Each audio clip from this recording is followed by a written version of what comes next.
Hello बच्चों, let's read this question. So this question says the SI unit of Avogadro's number Na is. ठीक है, आपको क्या बताना है पर SI यूनिट बतानी किसके एवोगैड्रो नंबर की. ऑलराइट, तो चलिए बच्चों इस क्वेश्चन को स्टार्ट करते हैं.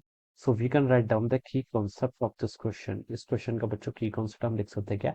एवोगैड्रो नंबर लिख लीजिए. क्या लिख लीजिए? आपका Avogadro's number.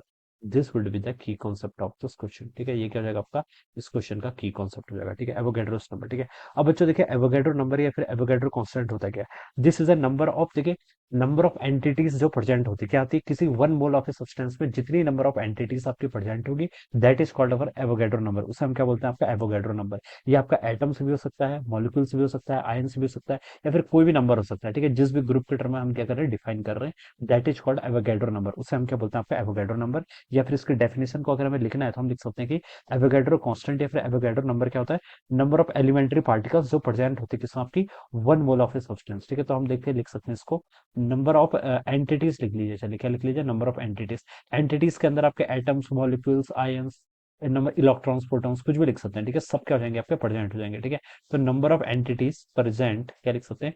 Number of entities present in one mole of a substance. किसमें? आपका one mole of a substance. ठीक है, one mole of a substance में जितनी नंबर ऑफ एंटिटीज आपकी प्रेजेंट होती है, number of entities present in one mole of a substance is called Avogadro's number. इसे हम क्या बोलते हैं? आपका एवोगैड्रोस नंबर बोलते हैं. ठीक है, क्या बोलते हैं? आपका Avogadro's number. Okay, it is known as our Avogadro's number. So this is the definition of our Avogadro number. आपको देखिए यहाँ पर क्या बताना है? एसआई यूनिट बतानी किसकी? Avogadro number. ठीक है, अब देखिए नंबर ऑफ मोल्स को हम डिफाइन कैसे करते हैं? नंबर ऑफ मोल्स को देखिए हम दो तरीके से डिफाइन करते हैं. अगर हम मास के टर्म में डिफाइन करें तो मास ऑफ ए सब्सटेंस, किसी भी सब्सटेंस का मास. देखिए नंबर ऑफ मोल्स कैसे डिफाइन कर देता हूँ? किसी भी सब्सटेंस का mass, mass of the substance divided by the, divided by क्या होता था आपका? मोलर मास होता था. डिवाइडेड बाय क्या होता था आपका? लिख सकते हैं आपका मास ऑफ वन मोल. ठीक है, क्या लिख सकते हैं? मास ऑफ वन मोल, ये लिख लीजिए. ठीक है, ऊपर क्या लिख सकते हैं? देखिए मास ऑफ सब्सटेंस. क्या लिख सकते हैं? आपका मास ऑफ सब्सटेंस. जिस सब्सटेंस की हम बात कर रहे हैं उसका जितना मास आपको गिवन है उतना divided by mass of one mole. अगर हम ये फाइंड आउट कर लेंगे तो यहाँ पर से हमें क्या मिल जाता था? नंबर ऑफ मोल्स मिल जाता था. This is one of the definition. ठीक है, लेकिन हमें एवोगैड्रो नंबर के टर्म में बताना है तो नंबर ऑफ मोल्स को देखिए हम ऐसे लिख सकते थे, नंबर ऑफ पार्टिकल्स. ठीक है, पार्टिकल्स के अंदर एटम्स भी आ सकते हैं, मॉलिक्यूल्स भी आ सकते हैं, एंटिटीज. ठीक है, तो नंबर ऑफ पार्टिकल्स जितने प्रेजेंट है divided by the Avogadro number. तो ये जो रेशियो होता है this is again called our Avogadro number. ये क्या आपका? This is the number of particles present. ये आपके नंबर ऑफ पार्टिकल्स प्रेजेंट है.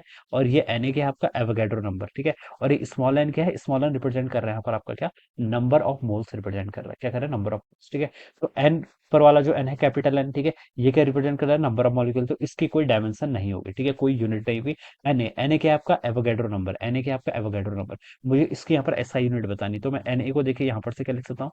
एन ए को मैं लिख सकता हूँ कि capital N divided by small N. ठीक है, कैपिटल एन तो जस्ट एक नंबर है तो इसकी कोई यूनिट नहीं होगी. ठीक है, मुझे यूनिट बतानी है स्मॉल एन. स्मॉल एन क्या है? Number of moles. तो मोल्स की यूनिट को हम सिंपली मोल से रिप्रेजेंट करते हैं. तो जो यहाँ पर से बच्चों देखिए एन ए की यूनिट आएगी वो क्या आएगी? आपकी मोल का इनवर्स.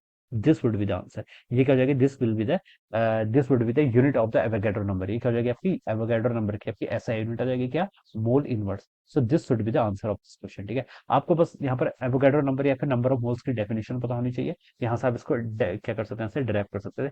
तो मोल इनवर्स देखिए आपको ऑप्शन ए पर गिवन कर रखा है. ठीक है, बी तो हो नहीं सकता, केल्विन टेम्परेचर की यूनिट है. एएमयू आपकी मास की यूनिट हो जाएगी. ठीक है, न्यूक्लियर फिजिक्स में देखिए हम क्या करते हैं? एटॉमिक मास यूनिट को सिंपली हम जो एटम्स मास होता है उसको रिप्रेजेंट करने के लिए एएमयू का रिप्रेजेंट करते हैं. डी नो यूनिट, तो this is again not possible. तो जिसको जो करेक्ट ऑप्शन है वो क्या आपका? ए ऑप्शन हो जाएगा. कौन सा? Option A will be the correct answer of this question. Alright, so I hope you all understood this concept. All the best and thank you so much.